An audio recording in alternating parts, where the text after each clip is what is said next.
잘 아시다시피 충암파 여인영 장군이 사령관으로 있던 방첩사는 12.3 내란에서의 중추적인 역할을 담당했습니다.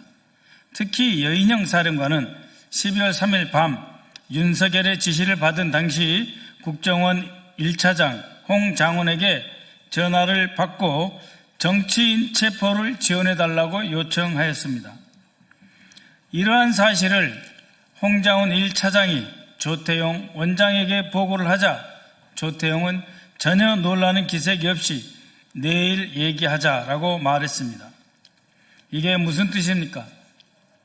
44년 만에 비상계엄이라는 초유의 사태가 발생했고 조태용 본인이 12월 3일 초저녁부터 대통령이 주재한 내란 국무회의, 계엄 관련 국무회의에 참석했으며 방첩사령관이 수사권도 없는 국정원의 정치인 체포를 도와달라라고 하는 요구를 받았음에도 불구하고 국가정보원장 조태용이 전혀 놀라운 기색이 없었다라고 하는 것은 대체 무엇을 의미할까요? 이것은 바로 조태용 원장이 12월 3일 당일 비상계엄을 알고 있었다는 것이 아니고 훨씬 전부터 비상계엄을 알고 있었다는 것을 강력하게 시사하는 것입니다. 미리 알고 있었기 때문에 놀라지 않았던 것이죠. 이런 조태용에게 12월 3일 밤 9시 50분경 여당 정보위원장이 전화해서 지금 긴급하게 무슨 일이 진행 중이냐라고 문의를 했었습니다. 그때 조태용은 대통령실에서 계엄 관련 회의를 하고 있었습니다.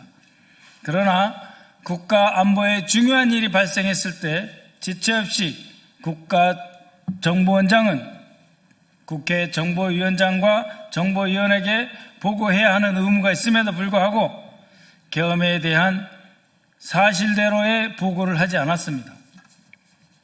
왜 그랬겠습니까? 지금 보시는 것은 국가정보원의 4급 이상 직원이 방첩사를 방문했던 현황입니다. 2023년 10월 5일 방첩 현황 공유해서 당시 황유성 전 사령관을 만났습니다. 23년 10월 23일에는 국가정보원장, 당시는 김규현이었습니다. 국가정보원장이 방첩사령부를 방문해서 황유성 전 사령관을 만났습니다. 그리고 24년 10월 30일엔 정보예산 확인차 국가정보원 감사관실 관계자가 또다시 방첩사의 사업관리실장을 만나기 위해 방첩사에 방문하였습니다.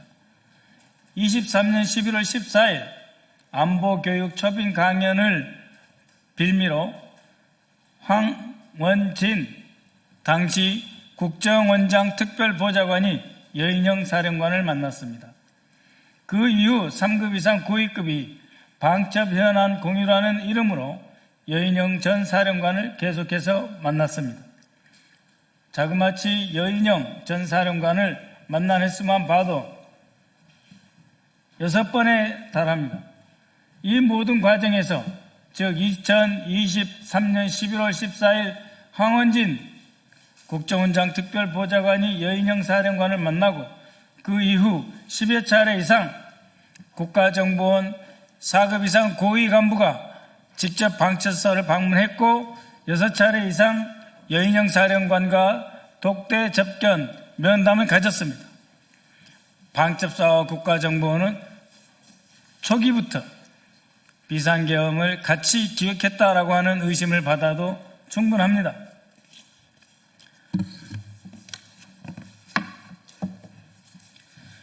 이외에 국가정보원 직원이 방첩사를 방문한 것을 제외하고 방첩사령부와 국가정보원은 비교적 가까운 거리에 위치했기 때문에 그 중간 지점에서 오찬 그리고 만찬을 비롯한 다양한 형태의 면담과 입장 조율이 있었습니다. 이런 것까지 합치면 방첩사와 국가정보원이 지난 1년 동안 수십 차례 만났을 것이다 라고 하는 추정이 가능합니다.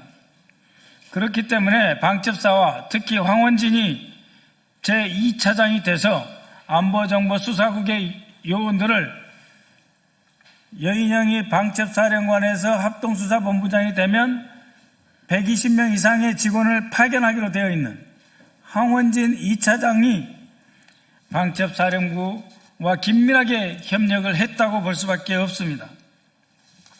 이처럼 국가정보원과 방첩사령부의 주요 지휘자들이 만났다면 그 결과는 100% 무조건 모든 만남은 국가정보원장에게 직보되는 것입니다. 사전 허가를 얻고 방첩사 직원을 만나고 방첩사 직원을 만난 뒤에 국정원 직원들은 다시 그 결과를 국가정보원장에게 보고하도록 되어 있습니다. 그런데 비상계엄에서는 어떤 일이 벌어집니까? 비상계엄에서는 평소 국가정보 최고기관이었던 지휘에서 완전히 달라집니다. 오히려 방첩사 여인영이 주관하는 합동수사본부 밑으로 국가정보원이 들어가게 되는 것입니다.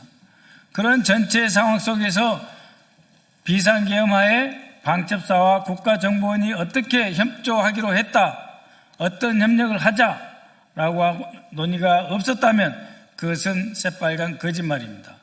왜냐하면 2023년 12월 윤석열 그리고 당시 합참의장 김명수, 당시 국방장관 신원식, 당시 경호처장 여인영, 당시 안보실장 조태용, 그리고 여인영 방첩사령관 6명이 만나서 최초로 비상계엄에 관한 대화가 있었고 24년 3월 27일에는 다시 김영현 국방장관, 김영현 경호처장, 그리고 신원식 국방장관, 여인영 방첩사령관, 그리고 조태용이 국정원장이 윤석열과 함께 비상계엄에 첫 신호탄을 울리는 정식 회합을 가졌습니다. 그런 상황에서 방첩사와 국가정보원은 지난 4월부터 긴밀하게 협력을 할 수밖에 없었다. 그렇기 때문에 국가정보원은 바로 자체조사 특별감찰에 착수해서 국가정보원이 방첩사를 직접 방문하거나 방첩사 외부에서 방첩사 직원을 만난 모든 횟수, 사례를 전수조사하고 그 자리에서 오고 간 모든 대화, 그 결과 보고서를 반드시 정리해서 종합 보고를 해야 할 것입니다. 필요하다면 국민들께 직접 보고하고 수사 의뢰를 해야 될 것입니다. 특검 수사 대상입니다. 이것을 하지 않는다면 현 국가정보원장은 직전 국가정보원장 조태용을 비호하는 것이다 라고 말할 수밖에 없을 것입니다. 다시 한번 촉구합니다. 국가정보원과 방첩사에 촉구합니다. 12.3 비상계엄 이전 국가정보원과 방첩사가 어떤 협조를 했는지, 비상계엄을 사전에 공모하지 않았는지 철저한 자체조사를 통해 진상을 밝혀주시기 바랍니다. 저는 이들 기관과 관련된 자료 제출을 요구할 것이며 필요시 관련자들을 고발 조치하겠습니다. 존경하는 국민 여러분, 내란은 아직 끝나지 않았습니다. 권력기관 곳곳에 내란에 동조하는 잔당이 남아서 또 다른 기회를 노리고 있을지도 모릅니다. 이미 증거인멸은 기본적으로 자행하고 있습니다. 저와 우리 더불어민주당 내란 동조 세력을 끝까지 추적하여 더 이상 이 땅에 12.3과 같은 불행한 일이 발생하지 않도록 최선을 다하겠습니다. 감사합니다.